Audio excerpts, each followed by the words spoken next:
notre première émission Story, nous avons été à la rencontre de Mike Debien, un homme qui a connu la notoriété, le faste, l'argent et puis un accident. Il est descendu en enfer. Voici son histoire. Bonjour Mike. Bonjour. Alors Mike, j'ai cru comprendre que vous avez un petit parcours atypique et oui. on voudrait en savoir un petit peu plus. Et puis en partant du tout début. D'accord, donc c'est vrai, j'ai un parcours un peu chaotique, avec des hauts et des bas, un peu comme tout le monde, en dents de scie. Alors le tout début, moi je me suis installé fabricant de vélos, j'avais même pas 20 ans. J'ai créé ma première entreprise en 1979, il y a presque un siècle. Et ça vous est venu comment? C'est-à-dire qu'à partir de quel âge vous avez pensé au vélo? Alors 5 ans, 6 ans, 8 ans? Un peu plus tard, c'est tout simple. Pour ma communion, mon parrain m'a offert un vélo assez ordinaire, mais moitié course quand même. Et comme ma mère n'avait pas trop le temps de s'occuper de moi, elle avait une usine à gérer, j'étais vraiment libre. Et donc je partais des journées entières sur mon vélo. Et à force d'en faire beaucoup, j'ai fini par faire de la compétition, des courses de vélo. Donc c'est vraiment l'amour du vélo qui est apparu à ce moment-là. Ah oui, le vélo c'est un outil formidable, c'est le moyen le plus rapide à propulsion humaine. D'accord. Et donc quand vous est venue effectivement l'idée de soit d'en fabriquer, soit d'analyser, Alors, j'aimais déjà beaucoup le matériel vélo. Je faisais des courses de vélo, j'étais inscrit dans un club et j'attachais une grande importance au matériel et j'étais jamais satisfait de ce que j'achetais. Donc après le bac, j'ai été 3 mois en fac, ça m'a pas plu du tout et aux grandes dames de ma maman, j'ai voulu devenir fabricant de vélo, artisan, fabricant de vélo. Elle était très fâchée mais je l'ai fait quand même. Je comprends. Je comprends, parce que vous y quittiez les études du coup. Ben oui. Et avec rien dans la poche? Ah, pas beaucoup d'argent, non, mais maman avait un petit peu d'argent, donc on a racheté l'affaire d'un artisan toulousain, Félix Castan, qui avait beaucoup d'expérience et qui m'a donc appris le métier en seulement 2 mois. Maman a quand même été à côté alors? Oui, merci maman. Voilà, c'était le début de la propulsion de l'idée du vélo et de l'affaire en fait. Oui, oui, c'était de la folie parce que finalement je sortais, je finissais les études, j'étais pas du tout manuel, il fallait être complètement fou, j'étais même pas doué du tout. Ah d'accord. Mais oui, très mauvais, même très mauvais.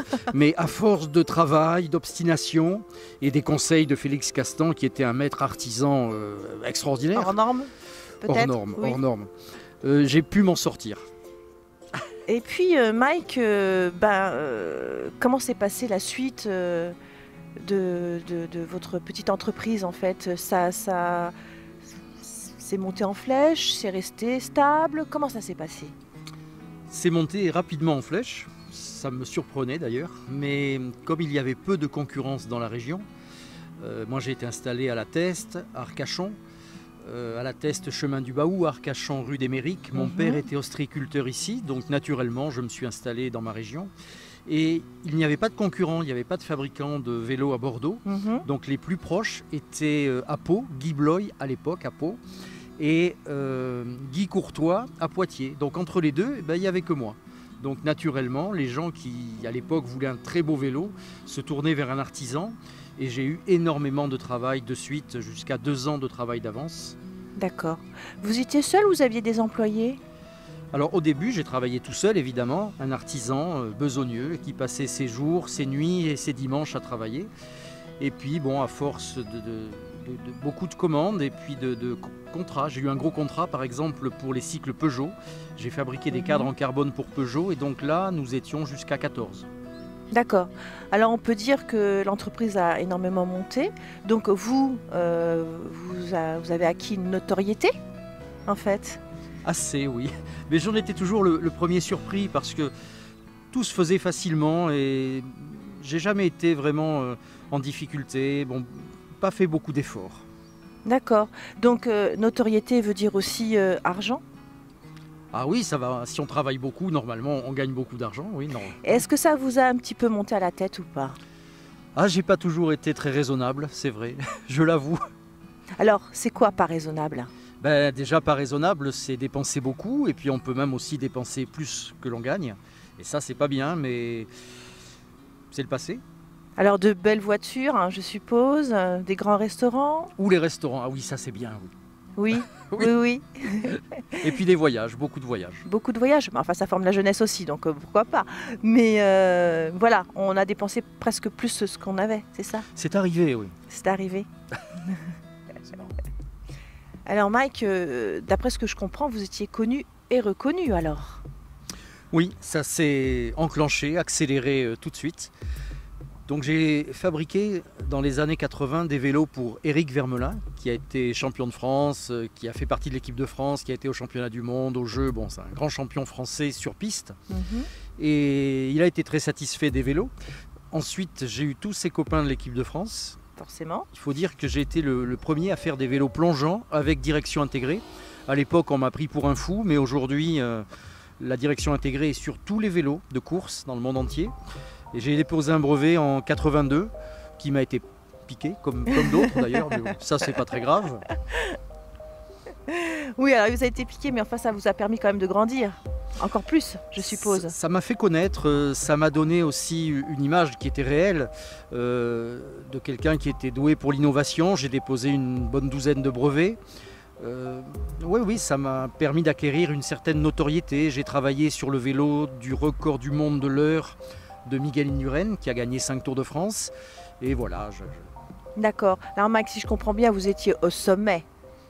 Oh, au sommet dans mon milieu, peut-être. Dans votre milieu, Oui. mais au sommet. Et puis un jour, et puis on est tombé du sommet. Ça arrive, hein. Oui. Oui. Mais à pic presque. Ah, si on n'a pas mis les bonnes chaussures, on peut dégringoler, oui. Et vous avez dégringolé. Ah, c'est le cas.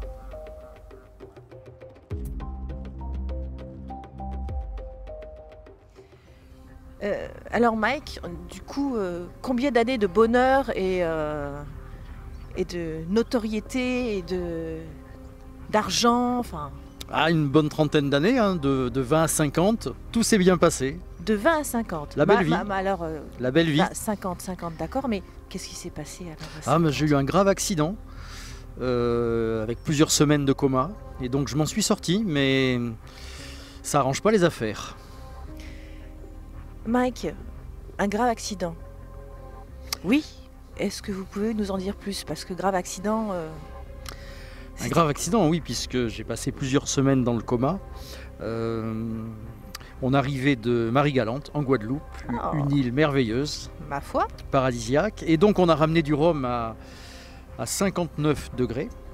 Ah, ça c'est pour désinfecter, ça. Et c'était la fête, tout allait bien. Bon, je faisais encore des courses de vélo, j'étais en pleine forme. Et donc pour épater tout le monde, peut-être, j'en ai bu un peu trop. J'en ai bu 1 litre. Bon, je me souviens, j'étais un peu... Ah oui, quand même. Et puis donc dans la nuit, j'ai fait un malaise et j'ai fait une pneumopathie bilatérale d'inhalation, c'est-à-dire que j'ai vomi dans mes poumons. Aïe. Et j'étais mort. Je suis tombé dans le coma. Les pompiers m'ont amené le lendemain matin très tôt à l'hôpital de Girac. Et là, ils ont dit aux gens présents que bon, ils m'amenaient parce qu'ils étaient obligés, mais qu'il vaudrait mieux que je me réveille pas. Et finalement, après quelques semaines, je me suis réveillé en sale état, mais vivant. Quelques semaines de 3 semaines. coma? 3 semaines. Alors du coma forcé ou... Ah non, non. Non, c'est parce non, qu'en fait, des fois, on fait un petit peu du coma forcé pour laisser le corps se rétablir. Non, c'est... Non, là j'étais mort. D'accord. Et finalement, bon, je m'en suis bien tiré. J'ai quelques séquelles, mais bon, tout va bien. Alors, quelques séquelles qui va peut-être pas vous empêcher de faire ce que vous avez envie de faire maintenant. Non, Ah, sur le plan professionnel, certainement pas. Mais c'est pareil, j'ai beaucoup de chance, je m'en suis bien remis, puisque j'avais presque 80 des alvéoles des poumons brûlés. Normalement, ça ne se régénère pas, c'est Oui. perdu, comme un bras coupé, c'est perdu, c'est à vie. Oui. Eh bien, les miennes se sont régénérées et je suis pratiquement comme avant. D'accord. Et ça s'explique comment? C'est un miracle, ils n'ont jamais vu ça. Vous n'avez pas été à Lourdes? Si, non, j'y suis allé, mais bien avant. Mais j'ai beaucoup de chance, j'arrête pas de le dire, j'ai énormément de chance. D'accord. Donc, vous avez votre ange gardien qui est tout près de vous, en tout cas. Il semblerait, oui. Il semblerait. Bien, vous vous êtes relevé de tout ça. Parfait. Mais vous avez perdu beaucoup aussi, j'ai cru comprendre. Ah oui, évidemment, suite à ce genre de problème, c'est la descente aux enfers. Je suis passé de grandes maisons et grosses voitures à RSA, tout simplement. Donc là, je suis en mode survie, mais revanchard et avec de l'ambition et surtout déterminé à réussir. Alors, pourquoi? Qu'est-ce qui s'est passé? Les gens sont partis, qu'est-ce qui s'est passé? Ils n'ont plus en confiance, les rares ont quitté le navire, comme on dit? Évidemment, hein, quand on est dans la difficulté, on est souvent beaucoup moins intéressant. Moi, toute ma vie, j'ai donné des vélos en sponsoring, j'ai aidé des équipes, des clubs. Là, j'étais très intéressant. Et quand on n'a plus rien, on l'est beaucoup moins. Forcément. Donc c'est vrai que j'ai un esprit de revanche et je vais prouver qu'on peut réussir à tout âge et en partant de rien, de zéro. Donc là, on peut dire que vous repartez de rien. Effectivement, de zéro. C'est ça. D'accord. Mais avec beaucoup d'idées, beaucoup d'ambition et des projets. Beaucoup de projets? Plusieurs projets, oui. Alors Mike, après votre accident, vous avez décidé de vous prendre à bras le corps, je suppose, et de faire quelque chose. Vous aviez un projet, quelque chose. Vous ne pouvez pas rester comme ça, c'était pas possible. Après l'accident, j'avais pas trop le choix. Il fallait que je me remette au sport. Bon, j'ai fait des courses de vélo toute ma vie. Et pour de nouveau avoir une vie normale, j'ai donc refait du vélo tous les jours. Beaucoup. Bon, faut dire que j'avais que ça à faire. Et tous les jours, je faisais au moins 100 km de vélo. 5-6 heures de vélo. Ah ouais. Et au bout d'un moment, je me suis dit, on ne peut pas faire du vélo pour faire du vélo. Ça ne me convenait pas. Donc j'ai décidé de faire un tour d'Europe à vélo. J'ai traversé les 38 pays de l'Europe géographique, 15 000 km en 80 jours de vélo et 10 bateaux. Donc je suis le seul au monde à avoir fait ça. Belle revanche. Ça m'a permis de me prouver que j'étais pas foutu, que je pouvais encore pédaler et vivre. Parce que suite à l'accident, j'étais vraiment comme un petit vieux. Hein. Je pouvais à peine lasser mes chaussures, je marchais 100 mètres, j'étais essoufflé, impossible de monter un escalier. Donc finalement, par le vélo, par le sport, je suis redevenu un être normal. Vous avez remonté la pente? Oui. En vélo? En vélo, c'est ça, on peut le dire. En vélo, c'est ça. Alors je suppose, Mike, maintenant vous avez des projets, et de beaux projets. Vous n'allez pas en rester là? Alors maintenant, évidemment, j'ai comme projet principal de recréer une entreprise et de reprendre mon activité. Et c'est pour l'instant le projet numéro 1. D'accord. Et un autre projet de tour de quelque chose? Oui, alors donc comme je vais me lancer dans la fabrication de vélos en bambou, qui est un matériau génial, aussi performant que la fibre de carbone. Et je vais donc fabriquer des vélos en bambou, mais plutôt utilitaires pour aller au travail, pour se déplacer. Et ce sera un vélo avec une assistance électrique solaire. Donc ça va être un vélo qui va permettre de se déplacer facilement, rapidement et gratuitement, tout en faisant du sport sans trop d'efforts. Donc le but, c'est de prouver que ce vélo est intéressant, d'en assurer la promotion. Et je vais faire un tour de France avec ce vélo. Donc je vais traverser les 96 départements français en reliant les 96 préfectures de France. Et dans chaque préfecture, présenter le vélo, faire une mini-conférence. Et le but, c'est de faire cela environ 10 000 km en moins d'un mois. Donc c'est 300 km par jour. D'accord. Et quand? Je vais partir comme pour le Tour d'Europe le 21 juin 2020. Là, donc c'est bientôt, c'est demain. Ah, c'est demain. Et le vélo est prêt? Il est en cours de production. Maintenant, il faut trouver les moyens de finaliser le vélo et d'organiser ce Tour de France. Et vous pensez réussir à trouver les moyens? Ah oui? Oui? Bien sûr. Mais vous avez toujours eu de la chance. Beaucoup de chance. Donc on espère que ça va continuer. Ça va continuer. Et puis on vous suivra de près en tout cas, ah oui, Mike. J'espère. Ah mais avec plaisir. Et puis qui sait, un petit tour de vélo en bambou, pourquoi pas? Ah oui, on peut le prévoir. On peut le prévoir? Ah oui. Super. Eh ben, j'essaierai bien en tout cas. Merci. Voilà. Mike, mais merci pour cette jolie histoire. Merci à vous. Et puis à très bientôt. On vous souhaite tout plein de bonne chance. Toute l'équipe d'Actu Bassin est là pour vous suivre éventuellement. Et on vous dit à très bientôt. Merci beaucoup. Merci. Merci. Et merci Actu Bassin.